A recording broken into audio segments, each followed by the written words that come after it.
Sri Chaitanya Prabhum Vande Balapeyat Anugrahat Tarin Nanamata Graha Vyaptin Siddhanta Sagaram. Translation.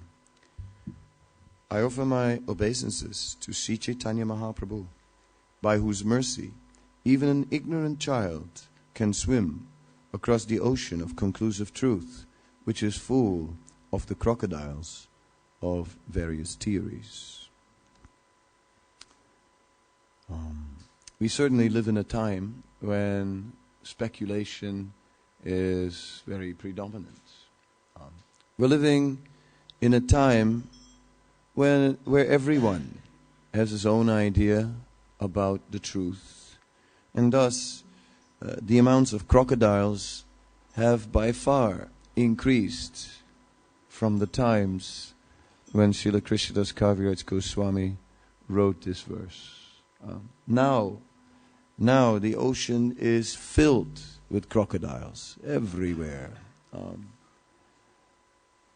There is so much misinformation. Newspapers, magazines, instant information on your cell phone, constant bombardment with advertisement and screens, huge video screens everywhere. If we go to New York, to Times Square, it is anything that is the closest to an LSD experience that I've ever seen, because they have these big electronic screens on the sides of all the buildings, and it's moving in unlimited colors. Thus, we live in a world which is far removed from sanity. And therefore, it is so easy to become swept up, to become swallowed by all these various distractions. But it's said that by the mercy of Sri Chaitanya Mahaprabhu, even an ignorant child can swim across the ocean of conclusive truth. A child is weak, so here is a symbol of a weak person, someone who doesn't have any strength, really. An adult at least is stronger. Of course, an adult has no chance to swim across an ocean. What to speak a child? So we have no chance. And thus, the success in this process is entirely dependent on mercy. One might ask, could you, just in a few words, sum up the essence of initiation? And one could say many things. But if I would have to sum it up in a few words, I would say, always take shelter. Always take shelter. Shelter is ample. There are devotees. There is a temple. There is prasadam. There, and prasadam only. There is the holy name. There are Srila Prabhupada's books. The deities, so many things. We can take shelter. But somehow or other, we don't. Somehow or other, we become distracted. Distractions are many. And it is amazing how many things can preoccupy our minds. These are the crocodiles, actually, that preoccupy our minds and consciousness. And somehow or other, Krishna is there, but in the background. And we, yes, we want, but so little time. Little time for spiritual matters. Those are the ones that are squeezed. Other ones, oceans of time for material activity. And so little time for spiritual activity. This is the symptom of the circumstances that surround us today. So it is a practice at the time of a sacrifice, if you do an elaborate one, not a 15-minute one, then you start with Jambudvipe. Yeah? You begin to explain that on the island of Jambudvip. In other words, you are beginning to speak from the circumstances where we are. Well, this is where we are in an ocean of crocodiles. And thus, one must make time for Krishna. That is the secret. To somehow or other make time for spiritual activities. To simply put other things aside. And to minimize one's needs so that there is time.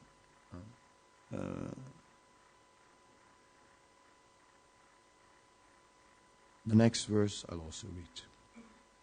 Krishna kirtana gana narta nakala pato jani brajita sadbhaktavali hamsa chakra madupa shreni viharaspadam karna nandi kaladvanir varhatu mejiva maru pragane shi chaitanya dayanidi tavala sa lila suda swarduni.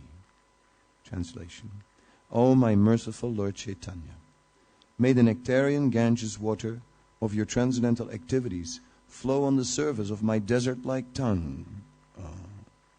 Yes, desert-like, dry, for long. For long we have not satisfied our heart's desire. For long we have been hungry. For long we have been thirsty. For long we have been seeking and never satisfied. We have become restless, looking here and there, and it is hard to fix the mind. The mind is everywhere, looking for things out of habit, even when we have the right thing. Still the mind is wandering. Amazing enough. Because for so many lifetimes we have been looking here and there, and this wasn't satisfying, that wasn't satisfying, this wasn't fulfilling, that wasn't fulfilling. There must be more, and we looked for more. Then when we come to Krishna consciousness, we look for more. Thus, it is said that one of the 5 types of ignorance that is destroyed by this Sankirtan movement is the sense that there is more than Krishna consciousness. But actually this Krishna consciousness is the essence. It is said the nectarian Ganges water of the Lord's transcendental activities flow on the surface of our desert-like tongue. Beautifying these waters are the lotus flowers of singing, dancing, and loud chanting of Krishna's holy name, which are the pleasure abodes of unallied devotees. So in the river of the pastimes of Sri Chaitanya Mahaprabhu is endless. These pastimes are very great and deep. Who can understand them? But within this river there are the lotus flowers of singing, dancing, and loud chanting of Krishna's holy name. And those are the pleasure abodes of the devotees. We cannot fully understand the depth of the Lord's pastimes, but these lotus flowers, they are sweet, they are extraordinarily beautiful, and lotus flowers are not affected by the water. They are not affected by the material world. Thus, somehow or other, singing, dancing, and loudly chanting Krishna's holy name, that is our main activity. These devotees are compared to swans, ducks, and bees. The river flowing produces a melodious sound that gladdens their ears. So, the first initiation is particularly, the essence of it is the chanting of Hare Krishna. On this particular day, the holy name is becoming the first priority in our life. Everything else goes in the second place. So it's a huge change from day to night. The holy name was there before, but it was never in the first place. I don't know where it was, number 10, number 7. It went up, sometimes on the top of the pops and sometimes down, and it might have even come out of the top 10. But from this day on, it is number one, undisputed, there to remain forever. That is the nature of an initiation. It is Harinam, initiation in the holy name. The spiritual master is always our well-wisher. I saw one of Srila Prabhupada's very early disciples who was not exactly dressed in devotional attire. He was there on Srila Prabhupada's disappearance day in Vrindavan on the stage, and he was asked to speak. He was dressed in blue jeans, in a black t-shirt, and a tiger skin vest, and his hair was sort of punkish. Still, he was one of the earliest devotees in this movement. So he was asked to speak. He said, well, there may be some who are not so happy that I'm here on the stage, and that might have been true. He said, but what can I do? I will never leave. I will never go. He said, and the reason is because, he said, of three words that Srila Prabhupada wrote to me in a letter in 1966. So he's building it up, and everyone was saying, what are those three words that Prabhupada wrote in the letter? We were all sort of awake, right? Everyone was there. So what are those three words in that letter that Prabhupada wrote to him that were so powerful that somehow or other he stayed? What were those words? The magic formula. What were those words? Those words were, your ever well-wisher. A.C. Bhaktivedanta Swami Prabhupada. So the spiritual master is our well-wisher. He has no other intention than to bring us closer to Krishna. It is customary at the time of first initiation, if there's enough time, to give an extensive lecture explaining the 10 offenses in the matter of chanting the holy name. And because these offenses are the main problem. Generally, devotees think that material desires are our problem. If only I didn't have these material desires, then I would be able to apply myself to Krishna consciousness. But my problem are the material desires. They distract me, and I'm struggling very much with them. And what can I do? I have them, and it's the reality, and such is life. Now what to do? But the fact of the matter is that it's not the material desires. It is the offenses against the holy name that is the problem. Because the process of chanting Hare Krishna will easily remove the material desires. But if we commit offenses against the holy name, then the effect of the process is delayed, and thus it will take longer for the material desires to be removed. And if the offenses are of a serious nature, then even new anarthas will be established in the heart, and thus new material desires. So the essence is to avoid the offenses, the 10 offenses against the holy name. I'm not in this lecture going to give a real elaborate explanation on the 10 offenses. But we should be mindful. We should be mindful. So, oftentimes, Srila Prabhupada spoke about these 10 offenses and placed some stress on avoiding these offenses. And that is a fact. That must be there. But it must also be known that the spiritual master is already praying for us. Already praying to Krishna, please forgive the offenses of my disciple. Somehow or other, overlook them, my dear Lord. He's new. He's trying. Please don't take it too serious. He is sincere. In this way, the spiritual master is in so many ways trying to do everything possible to deliver his disciple. Now that my mind drifted to Vrindavan, to that function where we commemorate Srila Prabhupada annually, I was also thinking of an elderly godbrother of Srila Prabhupada who came and who was at a very advanced age at the time, way in his 90s. And his memory was not working so well. He was speaking more simple than in earlier times. And he basically said the following.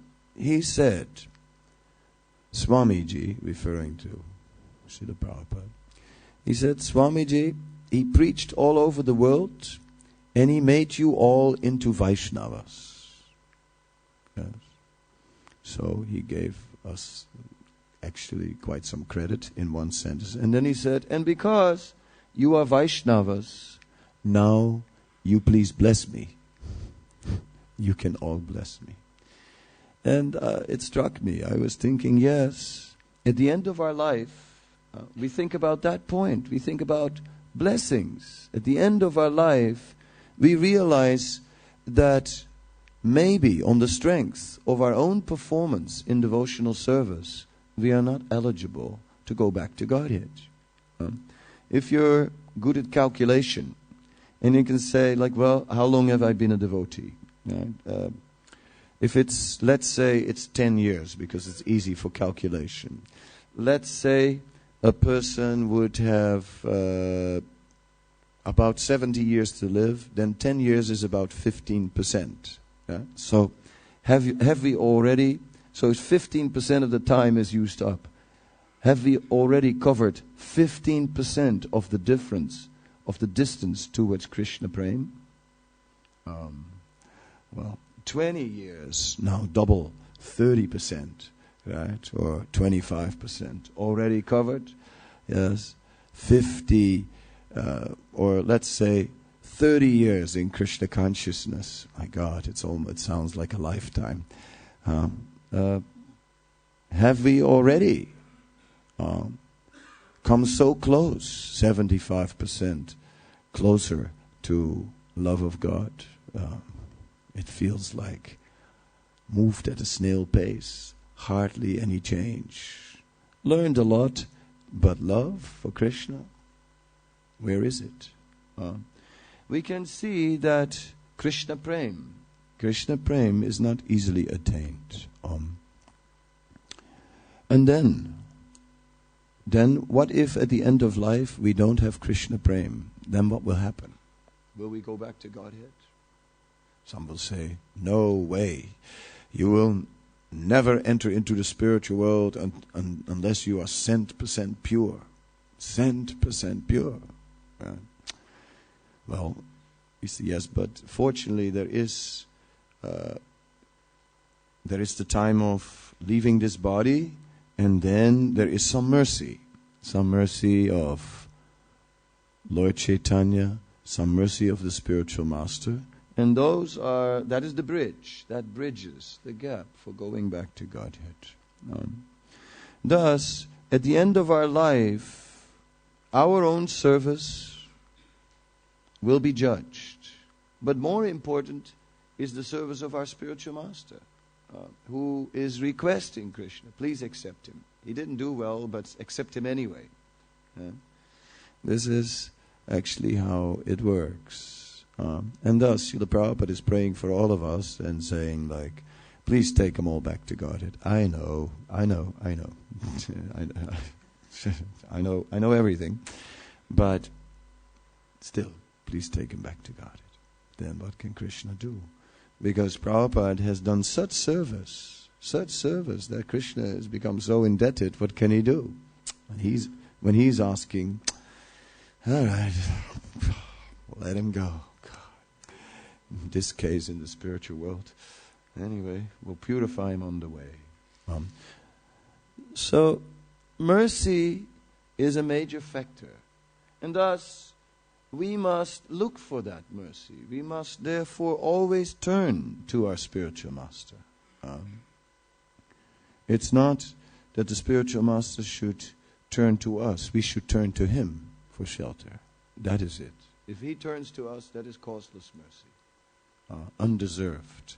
But we should always, again and again, turn to our spiritual master. With time it changes because we mature in our life. We get older. Also in Krishna consciousness, we get more experienced in the ways of sadhana bhakti. And our independence gradually grows. And thus, the tendency to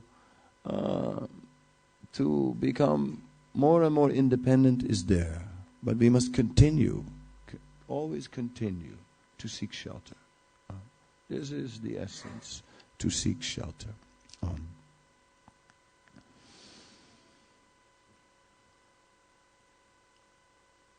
Traditionally, in the Vedic culture,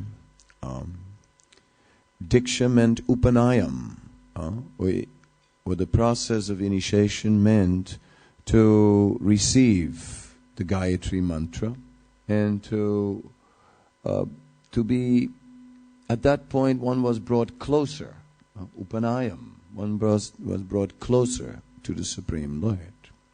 This was traditionally, prior to Lord Chaitanya's Sankirtan movement, the meaning of initiation.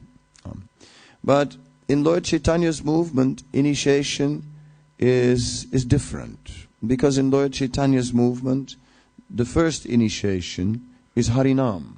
It is there where Sambandha, where the connection takes place. It is there where one actually makes the connection. But that connection grows deeper and one comes closer at the second initiation, Upanayam, that which is the formal Diksha. Diksha in our Vaishnava Sampradaya is still different than the Vedic Diksha. The Gayatri mantras that we receive are not the same as the traditional Vedic Gayatri mantra. There are many mantras added which are Pancharatriki mantras from the Narada Pancharatra, which are dealing with Vedic principles which are favorable for the process of cultivating pure devotional service. And thus, within the Gayatri mantras, Pancharatra mantras are also added. So we have like three aspects in our initiations. Harinam, then Vedic Diksha, and then Pancharatric Diksha. And all that makes up the ingredients of the initiations in our line. The second initiation is not an absolute prerequisite for going back to Godhead. Even with just the first one, and by sincerely chanting the holy name, one can absolutely return back to Godhead. But the second initiation is not a formality. It is not external. It is a great blessing. It is blessing us with a very deep meditation. It gives us a deeper insight through the chanting of the various Gayatri mantras in the nature of Sambandha, Abhideya and Prayojan, or following the entire process of Krishna consciousness, from the beginning through the process to bringing it to perfection. It gives us an opportunity to enter into a very deep meditation. And thus, we become more conscious. We become more conscious of the nature of our activity. The focus becomes more clear. And the quality of our spiritual practices comes more to the foreground. The essence of Brahminical behavior is to always associate with the mode of goodness. Srila Prabhupada is using this word associating with the mode of goodness. I like that. Instead of saying we must be in the mode of goodness, Prabhupada is saying we should always associate with the mode of goodness as much as possible. And in that way, one can cultivate the mode of goodness. So, that is a Brahman's responsibility. That in his private life, he is associating with the mode of goodness. In his public life, he may have to deal with people who are in ignorance, with situations which are degraded. As a preacher, yes, he can do, but he will not come down from his platform of being the representative of Krishna. So, Brahmin initiation means to be transparent to the will of Krishna. Not following one's own whims, not following one's own mind, not following one's own desires, not following the pushings of one's senses, but acting according to prescribed duty. Thus, the primary requirement is a sense of responsibility. That is the primary qualification. If a person is responsible, very responsible in his nature, then we can award this second initiation.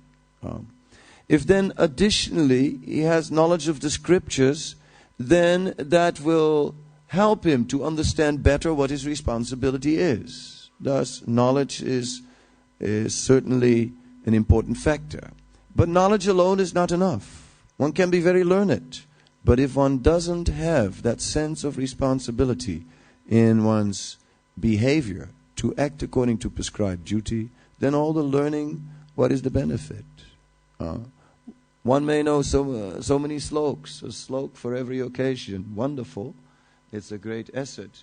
But take it like this. Imagine we take a cookbook. And yes, we have a devotee in the temple who has memorized 100 recipes. And it is, yes, it is wonderful for parties and festivals to bring this devotee forward, and amazing enough, can quote so many recipes. A pinch of salt and a little grated ginger, and so on. And everyone goes, wow, how can you remember all this? This is amazing. 100 preps, who can remember? What amazing that he memorized it all.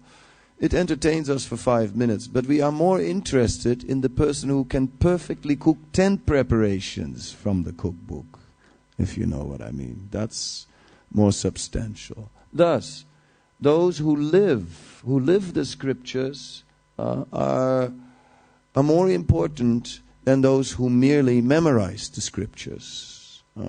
The scriptures are meant to be applied. Then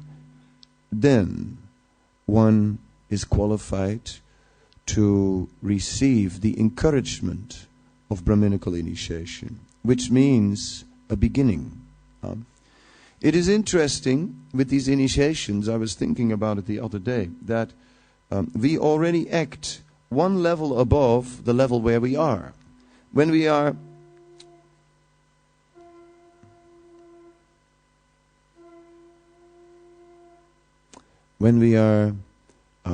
not initiated yet, we have to act as if we are initiated for some time. And only then will we qualify for initiation. After we've received first initiation, we have to immediately start acting according to the level of a Brahmana. It's like from the first initiation on, you have to basically act. There's a new focus. Before the initiation, the focus was somehow or other I have to be on the level of 16 rounds and 4 regulative principles, and I have to hang in there. I don't know how, but I have to, and I'm doing, and then I qualify for initiation, and now I got it. Right? No. Now it begins. Now immediately, one must, from the day of the first initiation, one must act like a Brahmana. And from the day of receiving the Brahminical initiation, one has to act like a pure devotee. That is the next level. Yes. it takes a little practice. Sometimes we slip out of our role. It does happen. Sometimes we say things that maybe shouldn't be said. My mother used to tell stories, and one story I particularly liked about two princesses. And one, when she spoke, roses would come from the mouth, and the other one, frogs. And in our case, as we are being transformed, so mostly roses, yes, Prabhu, Hare Krishna, Prabhu, accept my obeisance, but every once in a while, the inadvertent frog jumps out of our mouth. So, Jai Sri Sri Radha Gokulananda Sitaram Lakshman Hanuman Sri Sri Gaurnitai Ki Jai. So we must be attentive. Thus, if we are not yet on the platform of pure devotional service all the time, then we retreat on the level of the mode of goodness. Below it cannot go. And then again, from there we try and reach up to pure devotional service again and again. This is how a Vaishnava is engaged in Varna ashram. We are Vaishnava, not Brahmanas, but still we use the Brahminical initiation as a means to develop the qualities of a Brahmana. At least that's the minimum. That's not the level where one can stay. That's sort of, all right, minimum level, rest level. But pure devotee is now the meditation, and is now what is required. Nothing less. That's actually the meaning. It may have been taken a little cheap at times, and one may think, well, that in this lecture I'm maybe overemphasizing the meaning of Brahminical initiation. But that is not a fact. That is not a fact. Because Brahminical initiation means one has to act in knowledge. And knowledge means Anyabhilasita Sunyam Jnana Karma Dhyana Vritam. It means pure devotional service. Anyone who is acting differently is ignorant. Is just covered by lust. Avritam jnanametena. His knowledge is lost. He's covered. So we are looking for this platform. And pure devotional service is not cheap. It has a high price. It has a price of making a special endeavor. That is what I want. But in the mode of goodness, not a special endeavor in the mode of passion. A special endeavor in the mode of passion is where we push ourselves to the breaking point, or where we push ourselves to perform very high, and then reactions follow from exhaustion or whatever cause, and that bring us to a low. No. Pure devotional service must be on a level that can be maintained. It must be maintained. Thus we must learn to pace ourselves in spiritual life so we can maintain a high level of surrender. It is for those who are courageous. It is for those who are ready to be different. It is for those who are ready to be different than most others. Therefore, Srila Prabhupada said that first initiation must be given generously. When there's an interest, must be given. But second initiation must be given reluctantly. It must be given reluctantly. It must not be given very easily. One has to very much endeavor. So the thread will constantly remind us constantly remind us of the grave responsibility. Well, with this lecture, I have specifically made the main focus of my discussion responsibility. I have outlined the responsibilities for both initiates, and it is great. So there is an element of gravity in the matter. We have to be grave. We have to be very serious about the responsibility. And yet, we operate on joy. Right? We operate on taking shelter in the wonderful process. Yesterday, so much thought was there in the darshan. I really liked it, to see Sita Ram with a Satbuj picture in the back, sort of showing everyone the connection between Lord Ramachandra and Lord Chaitanya. I thought, that is very nice. There's a lot of philosophy there. It's not just decoration, but there's also a message. So I liked it very much, that there was so much of a message in the darshan. So very good. Very, very good. Yes.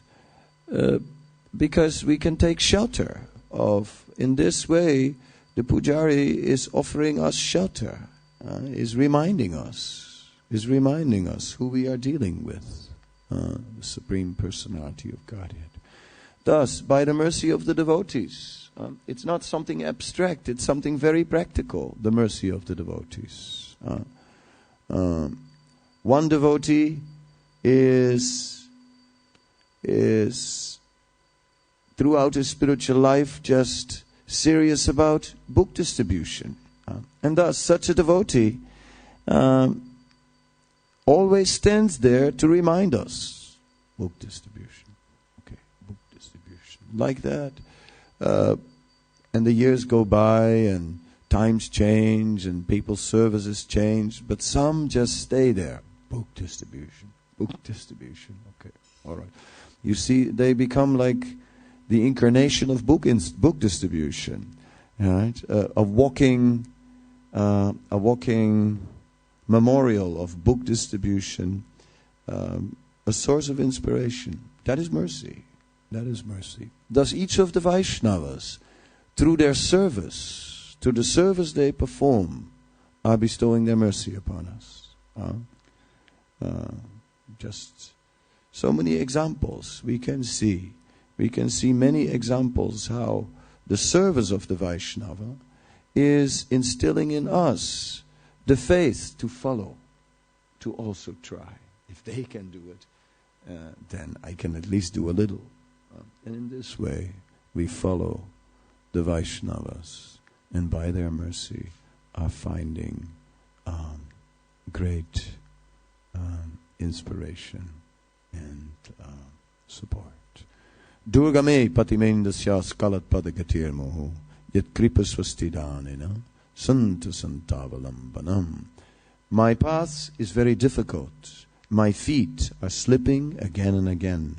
But by the stick of the mercy of the Vaishnavas for my support, I can remain on the spiritual path.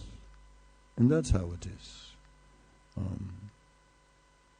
Somehow or other, life, while you are in it, it seems to take a long time. Right? When you go through the motions of life, it seems to last forever.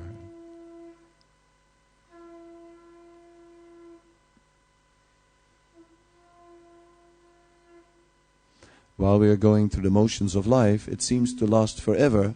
And then when we reflect for a moment, then we see my life went by in a snap. Right? It's already gone. Almost. Right? This is how it is. So it is interesting how we have this twofold experience. That on the one hand, life takes so long, and on the other side, it flies by. And it is. So with the stick of the mercy of the Vaishnavas, we can carry on over time. Because over time, we realize more and more that we are dependent. We are dependent on all the mercy we can get.